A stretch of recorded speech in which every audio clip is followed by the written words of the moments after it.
C'est donc à La Roche-sur-Yon, à la Maison des Communes, que se sont déroulées les journées géomatiques de l'Ouest sur le thème des chantiers d'aujourd'hui et de demain dans la recherche et l'innovation en géomatique. Mais d'abord, qu'est-ce que la géomatique? Ce mot moderne regroupe l'ensemble des outils permettant de représenter, d'analyser et d'intégrer des données géographiques. Les domaines pour lesquels peuvent s'appliquer la géomatique sont par exemple la géographie, la navigation et particulièrement l'aménagement du territoire et l'urbanisme. La géomatique, c'est un mot qui explique cette activité liée aux nouvelles sociétés numériques.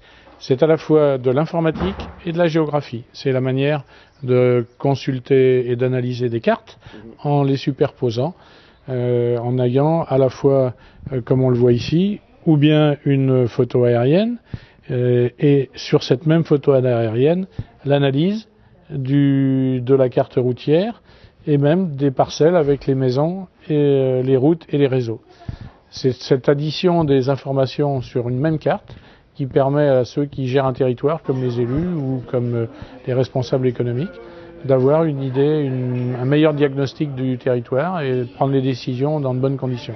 En partant du plan cadastral, on superpose. L'intérêt de l'informatique, c'est de pouvoir superposer des informations et de pouvoir les lire en même temps. Donc on a, au lieu d'avoir plusieurs cartes qu'on lisait séparément, on peut mettre des informations sur une même carte. Donc sur le cadastre, on peut lire à la fois des réseaux, des routes, un hôtel, des hôtels-restaurants, des ramasses des pistes cyclables, etc.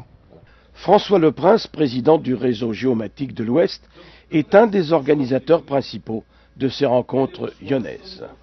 Ce réseau a pour objectif de rassembler tous les professionnels qui œuvrent dans ce domaine qu'est la cartographie, que sont les systèmes d'information géographique et qu'on réunit sous le terme géomatique en général. On va y retrouver des services de l'État, des collectivités locales et territoriales, donc à tous les niveaux, à savoir des communes, des communautés de communes, des régions, des conseils généraux. On va y retrouver également la sphère de la recherche et de la formation, donc des universités, également des centres de recherche publics tels que l'École supérieure des géomètres topographes ou l'Institut de recherche de l'École navale. On va retrouver également des sociétés privées qui sont là donc pour essayer d'apporter, de montrer les innovations. Donc c'est vraiment un réseau qui est là pour partager les bonnes pratiques, voir ce qui fonctionne bien dans le domaine de la cartographie et des systèmes d'information, et voir ensemble comment on peut faire évoluer cette discipline qui est relativement nouvelle, mais qui a tendance à évoluer dans la mesure où de plus en plus, dans le cadre de l'action publique notamment, on a besoin de cette information pour bien décider, produire de l'information sur le territoire et mettre en œuvre les actions publiques sur le territoire.